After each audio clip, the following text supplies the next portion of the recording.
जवाब ठीक देना ठीक पड़ेगा। ठीक है। वरुण जी, जिस तरह से यहाँ पर तपोष जी का ये कहना है कि भाई सिर्फ और सिर्फ भ्रम फैलाने का ही प्रयास किया जा रहा है, ऐसा कोई दस्तावेज नहीं मांगा जा रहा है जो कि भारत का कोई भी नागरिक उसको प्रोवाइड न कर पाए। जो भी भारत का नागरिक होगा वो उसको बहुत आसानी के साथ निर्वाचन आयोग में जमा भी कर सकता है और ये वो सत्यापित करा सकता है कि वो इस देश में पहले भी मतदान का प्रयोग करता रहा है या वो पहली बार मतदाता बनने जा रहा है। इनका यह कहना है कि विपक्ष के द्वारा सिर्फ और सिर्फ अफवाह फैलाई जा रही है या मतदाताओं के अंदर भय बनाने का माहौल क्रिएट किया जा रहा है। देखिए, अभी हमारी सपा की महिला साथी ने तमाम बातें कही। आप ये देखिए कि फॉर्म 7 किस तरीके से एक व्यक्ति कितनी कितनी बड़ी संख्या में फुलफिल करके और सब जमा कर देता है, तो इसके ऊपर प्रश्न नहीं खड़ा होता। दूसरी तरफ हमारे नेता राहुल गांधी ने पहले स्टार्टिंग से ही ये बात कही है, कहीं ना कहीं ये सेंट्रलाइज ऑपरेशन है। अब ये देखिए, बिहार का चुनाव आपने देखा कि बाहर के लोगों को लाया जाता है, साहब उनका वोट बनवाया जाता है, वोटिंग कराई जाती है, उसके दूसरे राज्यों में साफ शिफ्ट कर दिया जाता है। तो ये किस तरीके का। और अभी भाजपा के हमारे पैनलिस्ट कह रहे थे, संविधान की बात कर रहे थे, तो आप देखिए कि उत्तर प्रदेश के अंदर माननीय योगी जी ने इस प्रक्रिया के ऊपर किस तरीके से क्वेश्चन मार्क लगाया है। तो कहीं ना कहीं चुनाव आयोग पूरी तरीके से मूक दर्शक बना हुआ भाजपा के इशारे पे काम कर रहा है। अभी देखिए, पश्चिम बंगाल की मुख्यमंत्री जी ने चुनाव आयोग के बंगाल गवर्नमेंट ने साहब कितने जो है लेटर भेजी, क्या उसका जवाब आया। तो पूरी तरीके से कहीं ना कहीं सत्ता के इशारे पे कार्य कर रहा है। और अभी जगदम्बिका पाल जी का एक स्टेटमेंट आया, रोहिंग्या बांग्लादेशी। आप ये देखिए, दिल्ली में हो चुनाव तो रोहिंग्या बांग्लादेशी, बिहार में हो तो रोहिंग्या बांग्लादेशी।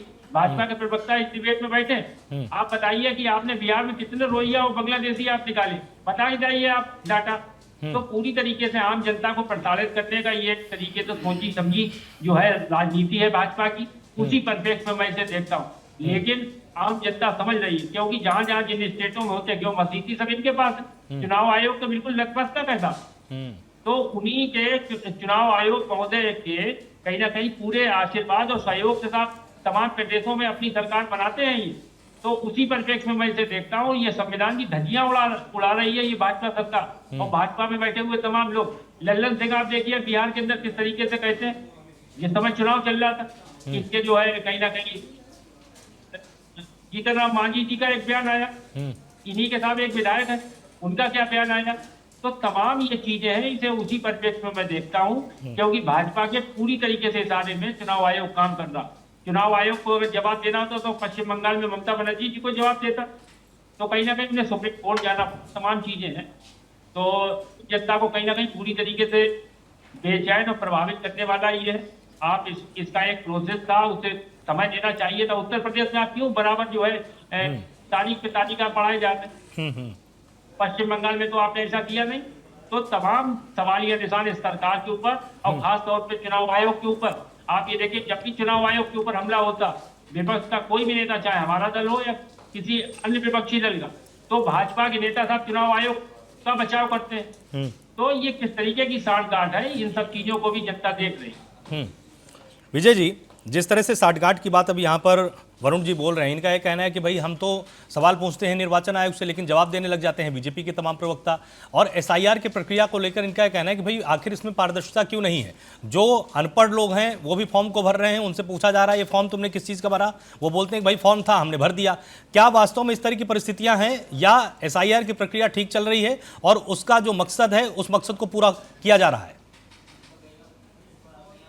जी आलोक जी, जो एसआईआर की प्रक्रिया है, दरअसल इसमें जो मैपिंग वाला इशू आ रहा है, जिसके लिए कि अभी जो भी अपीलिंग मजिस्ट्रेट या जो एसडीएम इलाके के हैं या तहसीलदार हैं, जिनको की जिम्मेदारी दी गई है कि वो जितनी भी आपत्तियां या नोटिस जारी हुए हैं जिनमें कि मैपिंग खासतौर पर लोगों की नहीं हो पा रही, वो करीब 2 करोड़ से ऊपर लोग हैं इस प्रकार के। तो ये असल में जब तक कि वो अपना कोई डॉक्यूमेंटेशन नहीं देते, उनके सामने अपीयर नहीं होते और उसको वेरीफाई नहीं करते, तब तक इनको जो है अपने सूची में शामिल नहीं करेगा चुनाव आयोग।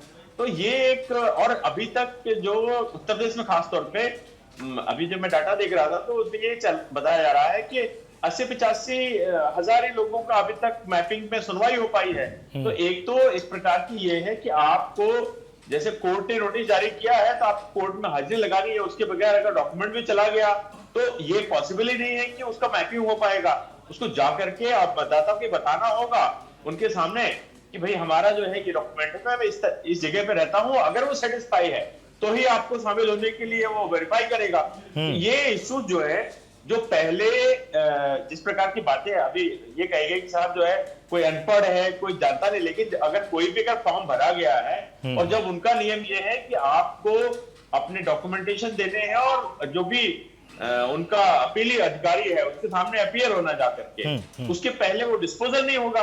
तो ये देखिए, अब इसमें हम चाहे ये कहते हैं कि साहब वो पीडीए वालों का अलग से कट रहा है, तो वो एक बात समझ में नहीं आती। कारण ये है कि इसमें सारे ही लोग शामिल हैं, केवल पीडीए नहीं है, पीडीए के अलावा जो भी और दूसरी भी जाति समूह हैं और समाज के लोग हैं वो भी उसमें शामिल हैं। तो उन सारे लोगों के जिनको की अपना ये ऑब्जेक्शन या मैपिंग वाले नोटिस जारी हुए हैं, उन सबको अपने क्लैरिफिकेशन देना ही पड़ रहा है। ये मैंने भी दिया है अभी, जो है मेरे भी मैपिंग में उनको इशू लग रहा था, तो मैंने जाकर के उनको ये बताया अपनी चीजों को और मैंने डॉक्यूमेंट दिए। खैर उन्होंने कहा कि साहब कोई दिक्कत नहीं है, आपका हमने मैप कर लिया, हमको आपके डॉक्यूमेंट मिल गए, तो हम इसे शामिल कर लेंगे, आगे बढ़ा। जो भी आगे वाले अब आने वाले समय में मुझे भी चेक करना होगा कि मेरा नाम जो है मैपिंग के कारण तो जो है उसमें से डिलीट नहीं कर दिया जाएगा या कोई और कारण। देखिए शंका कुशंकाएं पूरी बनी हुई है कि आप जो है कितने नाम उसमें शामिल करेंगे या हटाएंगे। तो ये जो आरोप लग रहे हैं वो लोगों की जो शंकाएं हैं उसके कारण से आरोप लग रहे हैं। और जो भी नोटिसेज हैं उनको बिना क्लेरिफाई किए हुए चुनाव आयोग अब इस दोबारा से शामिल नहीं करने जा रहा है और आपको सूची बदली में मिलेगी। इसमें कोई दो राय नहीं होनी चाहिए। और ये किसी खास जाति समाज के या किसी खास वर्ग के नाम काटने वाला मुझे अभियान नहीं लगता है, मुझे वेरिफिकेशन का अभियान लग रहा है। और उस वेरिफिकेशन में जो डॉक्यूमेंटेशन है वो वहां पर दिया जाना चाहिए। और जिनको भी नोटिस जारी हुए हैं उन्हें अपीयर होकर के ये बात बतानी पड़ेगी चुनाव आयोग के उस अधिकारी के सामने कि भाई हमारा जो है ये डॉक्यूमेंट है और मैं यहाँ रहता हूं, मेरा पहले से नाम है, तो ये जो है आप इसको अपनी ओर से क्लियर करिए और मेरा नाम उसमें शामिल रहना चाहिए। कुल मिलाकर के मतदाता होने का एक प्रमाण तो देना ही पड़ेगा। तो ये चीजें अभी आ रही हैं और इसमें निश्चित तौर पे ये होगा कि कुछ नाम जिनमें की मैपिंग नहीं हो पाएगी वो कट जाएंगे। इसको जब आपने आधार ही वही मान लिया तो कटेंगे ही वो। तो जो भी मैपिंग में आपकी ओर से गलती हो या मतदाता की ओर से हो, तो ये नाम जो है जो अभी जो 3 करोड़ कुछ नाम बताए जा रहे हैं उत्तर प्रदेश में, इनमें से मैपिंग के बाद में कितने लोग जुड़ पाएंगे और कितने लोग नहीं जुड़ पाएंगे, ये तो जब ड्राफ्ट सूची आयोग जारी करता है तो स्पष्ट हो पाएगा।